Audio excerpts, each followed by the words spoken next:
Nesta edição especial do Jornal Nacional, nós temos a presença do 38º presidente da República Federativa do Brasil, Jair Messias Bolsonaro. Presidente, muito boa noite. Boa noite, Bonner. Boa noite, Renata. Primeiro, parabéns por essa vitória ampla nas urnas. Muito obrigado desde já por abrir as portas da sua casa para o Jornal Nacional nessa noite tão especial, de um dia certamente que foi muito atribulado, tem sido para o senhor. Nós já sabemos que, em primeiro lugar, o senhor deseja agradecer aos eleitores brasileiros e é muito justo. Por favor. Eu quero agradecer a todos que votaram em mim, pelo apoio, pela confiança, agradecer pelas orações também. Afinal de contas, ao longo de 4 anos, não só durante a pré-campanha, bem como a campanha, nós tivemos uma bandeira baseada na passagem bíblica, João 8,32. E conhecereis a verdade, e a verdade vos libertará. Está na hora do Brasil conviver com a verdade. Então, agradeço esses que acreditaram na verdade e confiaram no meu nome nas urnas. Presidente, nesses poucos minutos que nós queremos aproveitar aqui à sua disposição para acalmar os ânimos que andaram tão acirrados ao longo dessa campanha. No primeiro dia, depois do segundo turno, o senhor disse aqui no Jornal Nacional que será um escravo da Constituição de 1988. No último sábado agora, na sua última aparição nas redes sociais, antes da eleição, o senhor estava com um exemplar da Constituição nas mãos e reiterou que todas as suas ações seguirão os postulados da Constituição. No seu discurso da vitória de ontem, o senhor disse que vai defender as liberdades e vai defender a democracia. Diante disso tudo, o que é que o senhor diria àqueles que ainda insistem em dizer que a sua eleição é um risco para a democracia? Primeiro, dizer-lhes que as eleições acabaram. Chega de mentira, chega de fake news. Realmente, agora estamos numa outra época. Eu quero governar para todos, como você bem disse, no Brasil, não apenas para os que votaram em mim. Temos uma Constituição que tem que ser realmente a nossa Bíblia aqui na Terra e respeitá-la, porque só dessa maneira podemos conviver em harmonia. Presidente, boa noite. Durante a campanha, o senhor já teve oportunidade de se desculpar por palavras mais fortes que usou em sua pregação sobre um projeto polêmico de educação sexual nas escolas. O senhor chegou até a pedir desculpas aqui no Jornal Nacional por ter se excedido no calor das discussões. Numa outra ocasião, o senhor disse enfaticamente não ter nada contra os gays. Depois disse que vai lutar contra aqueles que querem dividir o Brasil entre homos e héteros, entre brancos e negros, entre sulistas e nordestinos. Há relatos concretos sobre pessoas que têm agredido gays, verbal e fisicamente. Na campanha, o senhor repudiou o voto dos que usam a violência.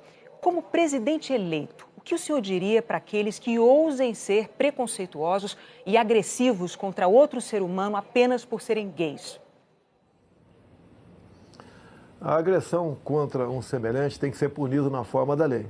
E se for por um motivo como esse, tem que ter a sua pena agravada. Agora, deixo bem claro, ganhei o rótulo por muito tempo de homofóbico. Na verdade, eu fui contra a um kit feito pelo então ministro da Educação, Haddad, em 2009 para 2010, onde chegaria nas escolas um conjunto de livros, cartazes e filmes, onde passariam crianças se acariciando e meninos se beijando. Não poderia concordar com isso. E a forma como eu ataquei essa questão é que foi um tanto quanto agressiva, porque eu achava até que aquele momento merecia isso. Bem, tivemos em parte sucesso, porque no ano seguinte a própria presidente Dilma Rousseff, depois de ouvir as bancadas evangélica e católica, resolveu recolher esse material, mas o rótulo ficou em cima de mim.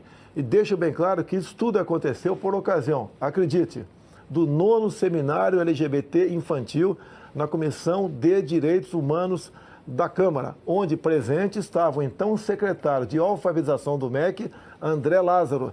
E os senhores podem pegar as imagens no YouTube, onde ele dizia claramente que passou 3 meses discutindo até onde a língua de uma menina entraria na boca de outra menina para fazer o filme Beijo Lésbico para combater a homofobia. Então, eu acredito que essa agressão contra a família e contra a inocência das crianças em sala de aula é que resultou, na minha forma, um tanto quanto violenta, concordo, para tentar demover o Ministério dessas cartilhas, desses filmes e desses cartazes.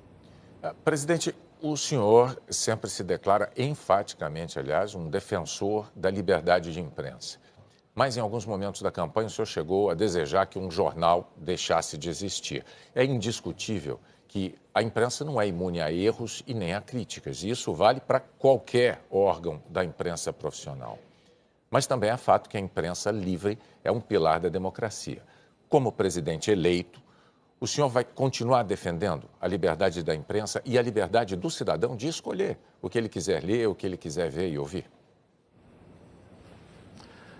Totalmente favorável à liberdade de imprensa. Temos a questão da propaganda oficial do governo, que é uma outra coisa. Mas aproveito o momento para que nós realmente venhamos fazer justiça aqui no Brasil. Tem uma senhora de nome Valderice, minha funcionária, que trabalhava na Vila História de Mambucaba e tinha uma lojinha de açaí. O jornal Folha de São Paulo foi lá nesse dia 10 de janeiro e fez uma matéria e a rotulou de forma injusta como fantasma. É uma senhora, mulher, e negra e pobre. Só que nesse dia 10 de janeiro, segundo o boletim administrativo da Câmara, de 19 de dezembro, ela estava de férias. Então, ações como essa, por parte de uma imprensa, que mesmo te mostrando a injustiça que cometeu com uma senhora ao não voltar atrás, logicamente que eu não posso considerar essa imprensa digna. Não quero que ela acabe, mas, no que depender de mim, na propaganda oficial do governo, imprensa que se comportar dessa maneira, mentindo descaradamente, não terá apoio do governo federal.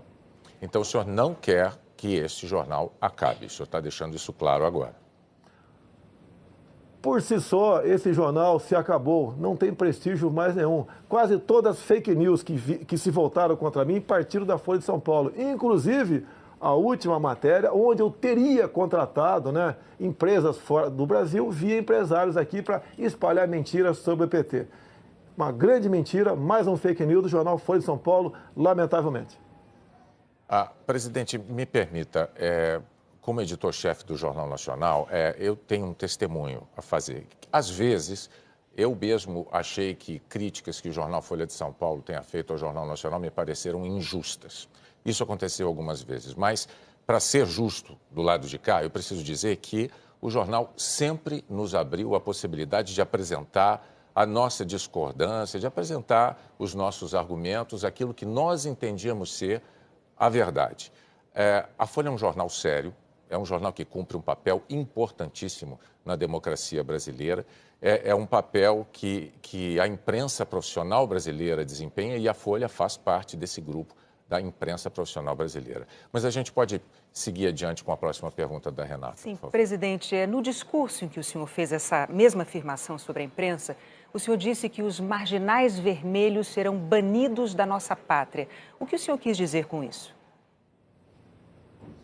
Foi um discurso inflamado, com a Avenida Paulista cheia, e, logicamente, eu estava me referindo à cúpula do PT e cúpula também do PSOL. O próprio Boulos havia momentos antes dito que invadiria a minha casa aqui na Barra da Tijuca por ela não ser produtiva.